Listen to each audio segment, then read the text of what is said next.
حضرت فضیل بن ایاز بہت بڑے بزرگ گزرے. جوانی کا زمانہ تھا تو ایک خاتون سے آشنائی ہو گئی، محبت کا ربط قائم ہو گیا. تو ظاہر جوانی مستانی ہوتی ہے اور جنون کا ایک شعبہ کہا گیا ہے جوانی کو، اور پھر دل میں اس طرح کے رجحان پیدا ہو جائیں تو پھر وہ جنون کئی گنا بڑھ جاتا ہے. تو اس کے ساتھ وقت طے کیا اور اس کے ملنے کے لیے بے تابی کے ساتھ ان گھڑیوں کا، ان لمحوں کا انتظار کرنے لگے. خیر جب وہ وقت آیا تو اس کے گھر کی طرف چلے اور اس کے گھر کی دیوار پھلانگنے لگے تھے کہ ساتھ والے مکان سے کسی قاری قرآن کی تلاوت کی آواز کانوں میں پڑی. اور وہ پڑھ کیا رہا تھا، الم یان للذین آمنوا ان تخشع قلوبهم لذکر اللہ وما نزل من الحق. کیا اہل ایمان پہ وہ وقت نہیں آیا کہ ان کے دل اللہ کے ذکر اور اللہ کی یاد، اس کی محبت میں تڑپ اٹھیں اور وہ خوف خدا میں مبتلا ہو، اور جو نازل ہوا قرآن، اس قرآن کی محبت میں اس کے دل میں خشیت پیدا ہو. بس یہ کانوں میں پڑنے کی دیر تھی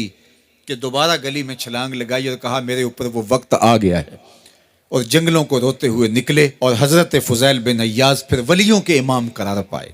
اس آیت نے ان کی زندگی بدل دی. کسی کی 30 سال، کسی کی 40 برس، کسی کی 50 سال، کسی کی 60 سال زندگی یہاں موجود لوگوں میں سے کسی کی اس سے بھی زیادہ اور کسی کی کم.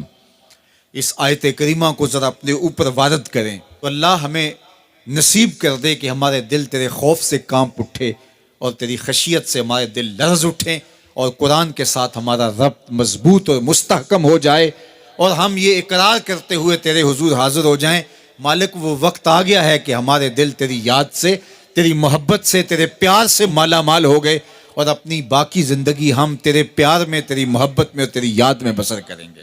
حدیث پاک میں آتا ہے کہ اگر کوئی شخص اللہ کے خوف سے رویا اور اللہ کے خوف سے رونے کی وجہ سے اس کی پلکوں کے بالوں میں سے ایک بال کی جڑ گیلی ہو گئی تو قیامت کے دن وہ بال کھڑا ہو جائے گا، اللہ یا تو مجھے نکال لے یا اسے جنت عطا فرما دے. تو اللہ جل شانہ اس بال کو تو آنکھ سے نہیں نوچے گا، بلکہ اس شخص کو اللہ جنت عطا فرما دے گا. اللہ اکبر. گناہگار کی آنکھ کا پانی اللہ کے غصے کی آگ کو ٹھنڈا کر دیتا ہے. اس لیے ہمیں رونے کا کہا گیا، فَلْيَضْحَكُوا قَلِيلًا وَلْيَبْكُوا كَثِيرًا. اللہ اکبر. ارشاد فرمایا کہ تھوڑا ہنسا کرو، زیادہ رویا کرو. صحابہ کو ہنستے ہوئے دیکھا تو آقا کریم علیہ السلام نے فرمایا کہ تمہارے تک اللہ کی امان نہیں پہنچی اور تم ہنس رہے ہو. عرض کی حضور اس کا کفارہ؟ تو فرمایا اس کا کفارہ یہ ہے کہ جتنا ہنسے ہو اتنا ہی تمہیں رونا پڑے گا. میں اور آپ ذرا اپنی زندگی پر غور و تدبر کریں. ہماری زندگی میں ہنسنا زیادہ ہے یا رونا زیادہ ہے؟ سویر سے لے کر شام تک کہے زیادہ ہیں، ٹھٹھے زیادہ ہیں، مذاق زیادہ ہیں، لطیفے زیادہ ہیں، یا عبرتیں زیادہ ہیں؟ تفکر زیادہ ہے، تدبر زیادہ ہے، سوچ بچار زیادہ ہے، یاد الہی میں تڑپنا زیادہ ہے، آنکھوں سے یاد خدا میں بہنے والے آنسو زیادہ ہیں، یا غفلت سے پھوٹتے ہوئے کہے زیادہ ہیں؟ مجھے اور آپ کو اپنی زندگی کا ضرور محاسبہ کرنا چاہیے. ٹھٹھوں سے، مذاق سے ہماری مجلسیں بھرپور ہوتی ہیں. ہم دن میں جتنا ہنستے ہیں کیا اس کا 10واں حصہ بھی ہم تنہائی میں بیٹھ کے اللہ کی یاد میں روتے ہیں؟ اگر ایسا ہے تو مبارک ہو، اور اگر ایسا نہیں ہے تو اللہ سے آنسو مانگو، اللہ سے درد مانگو، اس کی یاد میں رونا مانگو، اس کے ذکر میں تڑپنا مانگو، اس کی محبت میں بے تابیاں مانگو، آنسو مانگو، سسکیاں مانگو. تڑپنے پھڑکنے کی توفیق دے، دل مرتضیٰ سوز صدیق دے. اس کے حضور عرض کرو کہ مالک ہمیں تڑپ دے، ہمیں سوز و گداز دے، ہمیں کیف و سرور کی دنیا نصیب فرما دے، ہماری آنکھوں کو آنسوؤں کا جمال عطا کر دے. اور اگر ہماری آنکھوں میں آنسو نہیں ہیں، ہمارے پاس کہے ہیں، کہتے ہیں جو ہنستا ہوا گناہ کرے گا وہ روتا ہوا جہنم میں جائے گا، اور جس نے یہاں دکھ سہے، تکلیفیں سہی، آلام سہے، اس کے بدلے میں اللہ تعالیٰ اس کو وہاں راحتیں عطا فرمائے گا.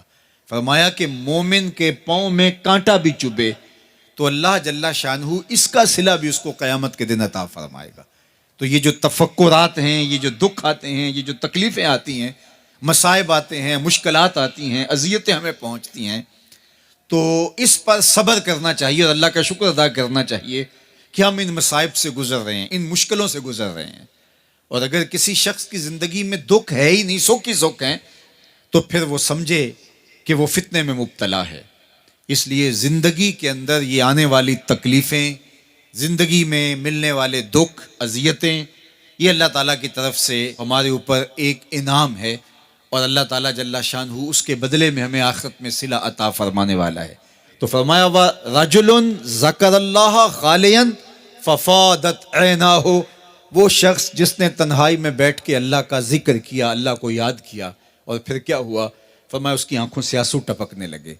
تو میرے اور آپ کے آقا و مولا نے فرمایا قیامت کے دن جب کوئی سایہ نہیں ہوگا، یاد الہی میں رونے والے کو اللہ اپنے عرش کا ٹھنڈا سایہ عطا فرما دے گا. تو یہ رونا بہت بڑی دولت ہے، یہ بہت بڑی سعادت ہے.